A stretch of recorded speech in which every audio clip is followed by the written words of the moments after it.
Good morning friends, હું અજય ત્રિવેદી અને આજે આપણે ધોરણ 10 વિષય વિજ્ઞાનમાં અંતર્ગોળ અરીસાના દાખલા જોઈ રહ્યા છીએ. મિત્રો, ચેપ્ટર 10 એટલે કે પ્રકાશનું પરાવર્તન અને વક્રીભવન. અને મિત્રો, આજે આપણે અંતર્ગોળ અરીસાના સેકન્ડ દાખલા તરફ આગળ વધી રહ્યા છીએ. આ પહેલા આપણે બહિર્ગોળ અરીસાના ટેક્સ્ટ બુકના અને સ્વાધ્યાયના બધા જ દાખલાઓના સોલ્યુશન કર્યા.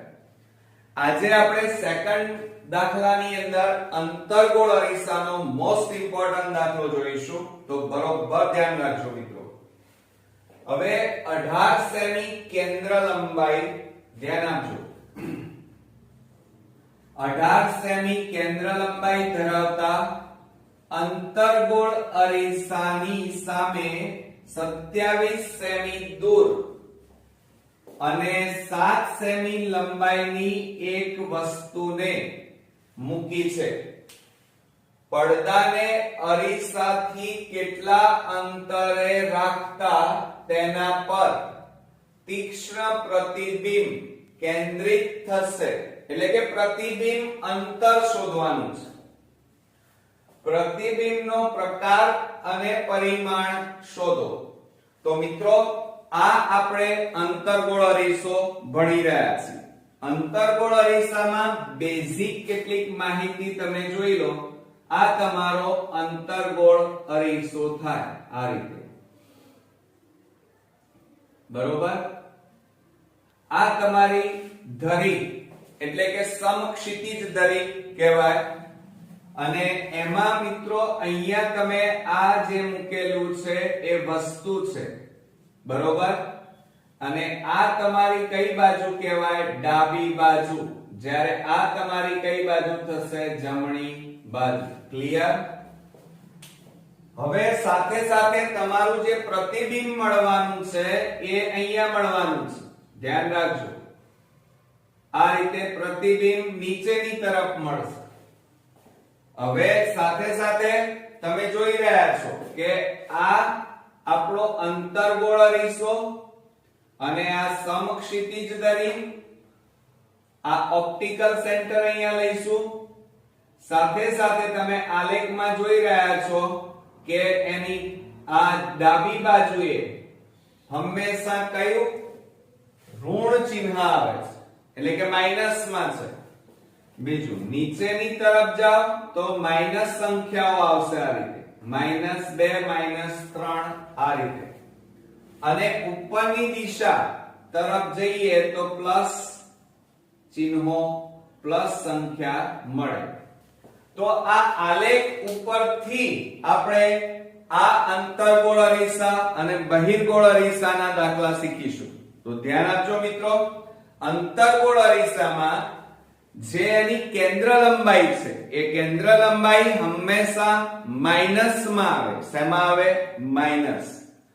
સાથે સાથે એનું જે વસ્તુ અંતર છે, જો અહીંયા આ અંતર્ગોળ અરીસો અને એની ડાબી બાજુ એ વસ્તુ છે આમ. તો આલેખમાં જોઈએ તો આ કઈ સંખ્યા મળે છે? તમે જેમ જેમ આ બાજુ જાઓ એમ એમ મોટા ભાગે માઈનસ સંખ્યા મળે. અને એટલા માટે વસ્તુ અંતર તમે અહીંયા જે છે એ હંમેશા કેવું હોય? માઈનસ માં હોય. ક્લિયર? આટલી વસ્તુ તમારે યાદ રાખવાની છે. તો આપણે સૌપ્રથમ અહીંયા પ્રતિબિંબ અંતર, પ્રતિબિંબનું કદ શોધવાનું છે. અને એ શોધવા માટે આપણે અરીસાના સૂત્રનો ઉપયોગ કરીશું. હવે સૌપ્રથમ મિત્રો અરીસાનું સૂત્ર અહીંયા લખીએ.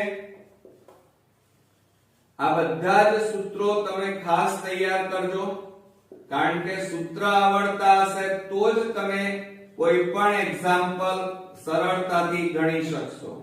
હવે અરીસાનું સૂત્ર થશે 1/v + 1/u બરાબર 1/f. ક્લિયર? આ તમારું અરીસાનું સૂત્ર થયું.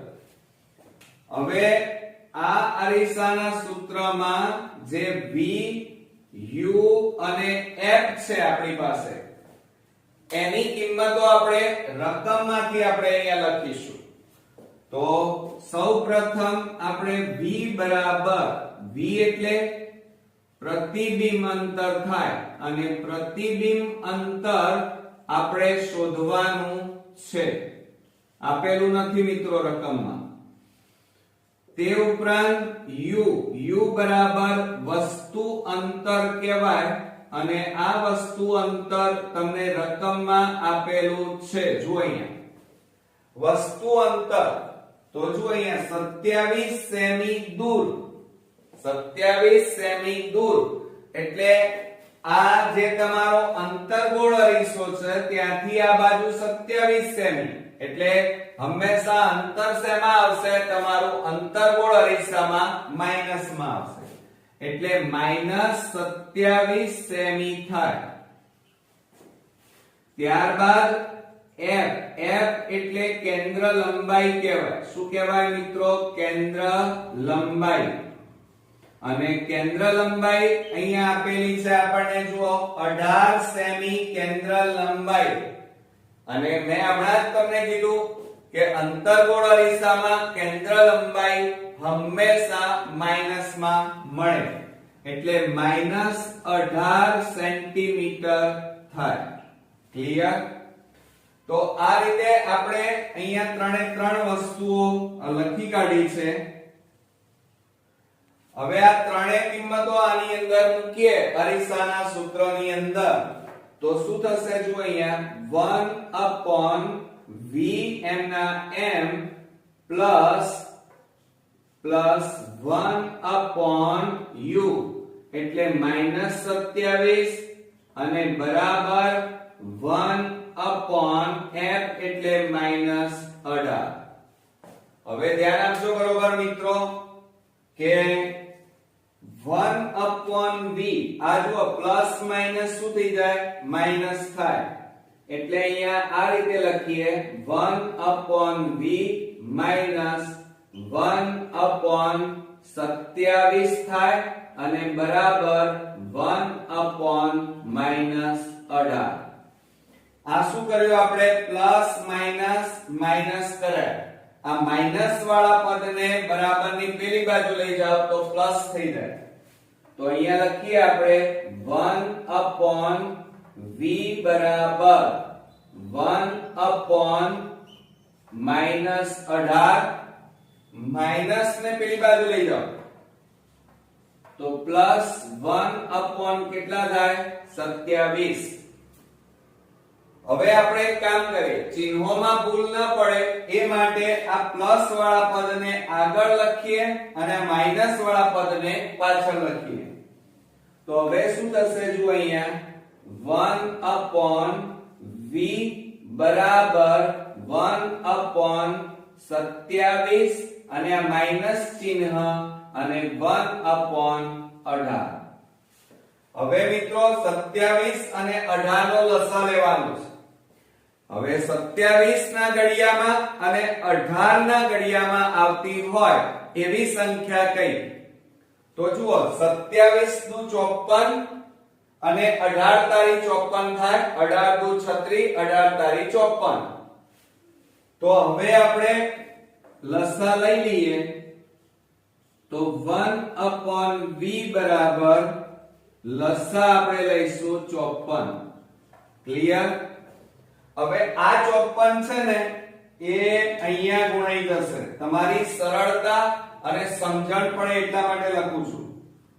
54 અહીંયા પણ 54 ગુણાય. અહીંયા છેદ ઉડાડો તો 27 દુ કેટલા થાય? 54 એટલે અહીંયા કેટલા આવે? 2 માઈનસ ના માઈનસ. હવે 18 છેદ ઉડાડીએ તો 18 3 54 એટલે અહીંયા કેટલા આવે? 3. બરોબર? હવે આપણે બાદબાકી કરીશું. ધ્યાન આપજો બરોબર કે 1/v બરાબર હવે આ બેની બાદબાકી કરો તો 2 માંથી 3 ન જાય, 3 માંથી 2 જાય તો માઈનસ કેટલા વધે? 1 અને છેદમાં કેટલા આવે? 54. હવે આપણે ચોકડી ગુણાકાર કરીએ, ક્રોસ ગુણાકાર. તો 54 ગુણ્યા 1 એટલે કેટલા આવે 54 બરાબર v ગુણ્યા 1 એટલે v આવે જોજો અને આ માઈનસ ચિહ્ન m ના m. હવે આ માઈનસ ચિહ્નને આ બાજુ લાવી દઈએ તો આપણો અહીંયા જવાબ આવશે કે v બરાબર -54 સેન્ટીમીટર આવી જાય. ક્લિયર? હવે આ જે આવ્યું v એ એક્ચ્યુઅલી શું છે એ જોઈએ. આ તમે શું શોધ્યું? તો અહીંયા જુઓ પ્રતિબિંબ અંતર શોધી કાઢ્યું. તો આપણે અહીંયા લખી કાઢીએ પ્રતિબિંબ અંતર. ક્લિયર? અને એનો જવાબ આવ્યો -54 સેન્ટીમીટર. હવે પ્રતિબિંબ અંતર શોધ્યું. હવે પ્રતિબિંબની ઊંચાઈ શોધવી છે અને પ્રતિબિંબની ઊંચાઈ શોધવી હોય જેને કદ કહેવાય, પરિમાણ કહેવાય, તો એ શોધવા માટે મિત્રો મોટવણીના સૂત્રનો ઉપયોગ કરવો પડે. તો આપણે હવે મોટવણીનું સૂત્ર વાપરીશું. તો સૌપ્રથમ ધ્યાન આપજો બરોબર કે મોટવણી એટલે એની સંજ્ઞા શું થાય m થાય. ક્લિયર? અને મોટવણીનું સૂત્ર આપણને આવડે છે m બરાબર h ડેશ upon h બરાબર -v upon u. ઓકે, ધ્યાન આપજો અંતર્ગોળ અરીસો છે. બહિર્ગોળ અરીસામાં મોટવણીનું સૂત્ર અહીંયા શું આવે માઈનસ. લેન્સમાં બદલાઈ જાય. ધ્યાન આપજો. તો આ રીતે આપણું મોટવણીનું સૂત્ર છે મિત્રો. હવે તમારે રકમ ખાસ જોવાની કે રકમની અંદર આપણને h એટલે વસ્તુની ઊંચાઈ કહેવાય એ પણ આપેલી છે. વસ્તુની ઊંચાઈ જુઓ 7 સેમી લંબાઈ. v અને u પણ આપણી પાસે છે બરોબર. ઓકે, એટલે આપણે અહીંયા છે ને આ બેનો ઉપયોગ કરીશું અને એની મદદથી આપણે પ્રતિબિંબની ઊંચાઈ શોધીશું. તો બરાબર -v upon u. ક્લિયર? આ સૂત્રમાં આપણે કિંમતો મૂકવાની છે.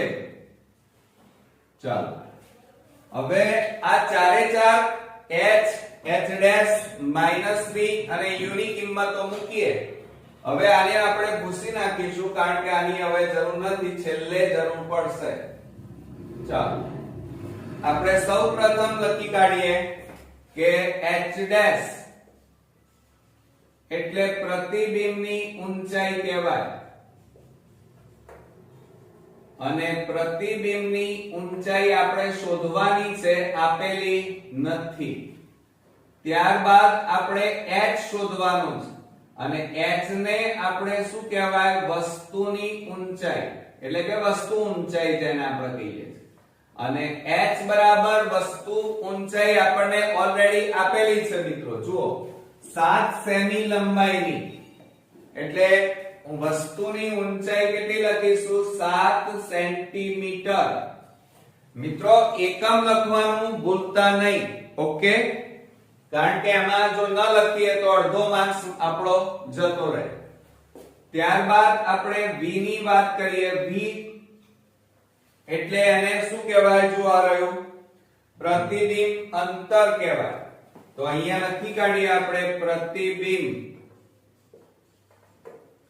અંતર.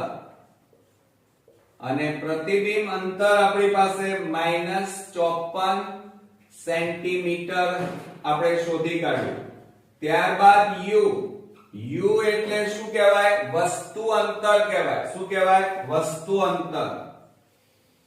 તો અહીંયા લખી કાઢીએ આપણે વસ્તુ અંતર અને વસ્તુનું અંતર u બરાબર એ પણ આપણે લખેલું છે. જોવા રહ્યું વસ્તુ અંતર કેટલું છે? -27. તો અહીંયા લખીશું -27 સેન્ટીમીટર. તો આ રીતે આપણો બીજો ભાગ અહીંયા પૂરો થયો. હવે આપણે એક કામ કરીએ આ બધી કિંમતો આપણે મોટવણીના સૂત્રમાં મૂકી દઈએ તો શું થશે જુઓ h ડેશ upon h એટલે 7 સેન્ટીમીટર બરાબર માઈનસ અને v બરાબર કેટલા છે -54. અહીંયા મિત્રો મોટા ભાગના સ્ટુડન્ટ આ જગ્યા ઉપર ભૂલ કરી દે છે. ધ્યાન આપજો, આ ચિહ્ન એ સૂત્રનું ચિહ્ન છે અને આ માઈનસ એ આપણા રકમમાં છે. ઓકે, એટલે ભૂલ ન કરી દેતા, નહીતર જવાબ છેક ખોટો થઈ જશે. અને u બરાબર -27. હવે h ડેશ છેદમાં 7 બરાબર માઈનસ માઈનસ શું થઈ જાય, માઈનસ માઈનસ નીકળી જાય એટલે ઉપર કેટલા વધે -54 અને છેદમાં કેટલા આવે 27. હવે જો આ 7 ભાગાકારમાં છે એને બરાબરની આ બાજુ લઈ જાવ તો ગુણાકારમાં જાય તો આપણે અહીંયા લખી કાઢીએ h ડેશ બરાબર -54 ગુણ્યા 7 અને છેદમાં લખી કાઢીએ 27. ક્લિયર? તો હવે મિત્રો આપણે છેદ ઉડાડી દઈએ. જો અહીંયા છેદ ઉડે છે 27 દુ 54 તો માટે h ડેશ બરાબર -2 ગુણ્યા 7. ક્લિયર? માટે શું લખાય h ડેશ બરાબર આ બેનો ગુણાકાર કેટલો આવે -14 7 દુ 14 અને એકમ લખીશું સેન્ટીમીટર. ક્લિયર? હવે આ જે શોધ્યું એક્ચ્યુઅલી શું છે તો અહીંયા જોઈએ પ્રતિબિંબની ઊંચાઈ શોધી કાઢીએ આપણે. તો નીચે લખીએ આપણે પ્રતિબિંબ ની ઊંચાઈ. ક્લિયર? ચાલો, એટલે અહીંયા આપણો બીજો ભાગ પૂરો થયો. હવે લાસ્ટમાં આપણને અહીંયા પ્રતિબિંબનો પ્રકાર અને પરિમાણ શોધવાનું કીધું છે તો એ આપણે અહીંયા શોધી કાઢીએ. સૌપ્રથમ આપણે લખીએ પ્રતિબિંબનું સ્થાન. પ્રતિબિંબ અને એનું સ્થાન કઈ જગ્યાએ મળે તો જુઓ મેં હમણાં તમને શરૂઆતમાં સમજાવ્યું, ફરીવાર તમને આકૃતિ દોરીને સમજાવું તો આ તમારો અંતર્ગોળ લાઈન છે. સમજજો જરા, આ તમારી મુખ્ય અક્ષ ધરી સમક્ષિતિજ ધરી. હવે એમાં તમારી વસ્તુ અહીંયા છે આ રીતે, કઈ બાજુએ ડાબી બાજુએ આ વસ્તુ છે. સમજો જરા, બરોબર? પણ પ્રતિબિંબ તમારું જે મળવાનું છે એ યાદ રાખજો અંતર્ગોળ અરીસામાં આ અંતર્ગોળ અરીસો છે અને એ જ બાજુ જે બાજુ વસ્તુ હતી એ જ બાજુએ તમને પ્રતિબિંબ મળશે. બરોબર? પણ જો પ્રતિબિંબનો એરો કેવો દેખાય છે નીચેની તરફ અને વસ્તુ કઈ તરફ દેખાય છે ઉપરની તરફ એરો. બીજું વસ્તુ તમને નાની દેખાય છે અને પ્રતિબિંબ કેવું દેખાય છે મોટું. ક્લિયર? તો આપણું પ્રતિબિંબ અરીસાથી ક્યાં મળશે, જે બાજુ વસ્તુ હોય એ જ બાજુ તમને પ્રતિબિંબ મળશે.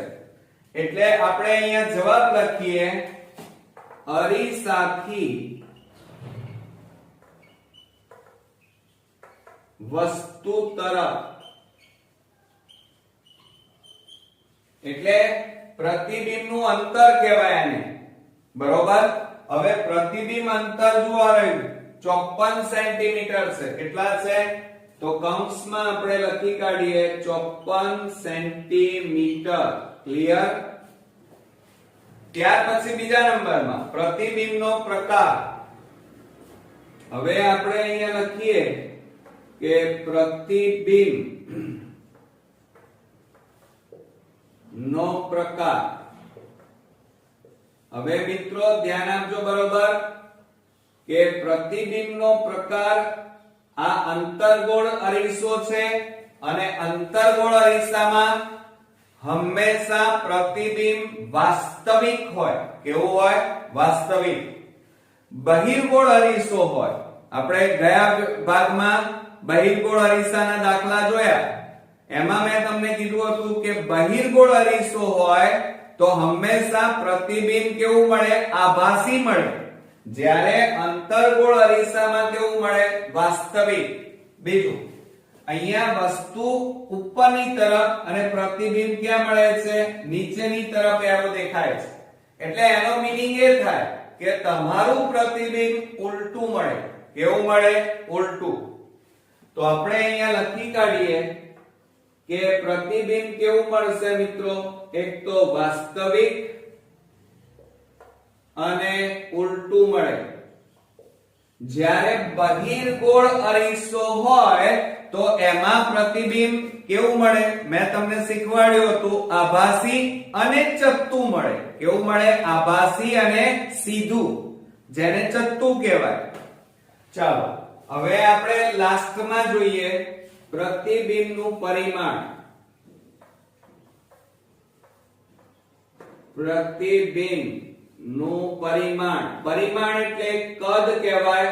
પ્રતિબિંબની ઊંચાઈ જેને કહેવાય.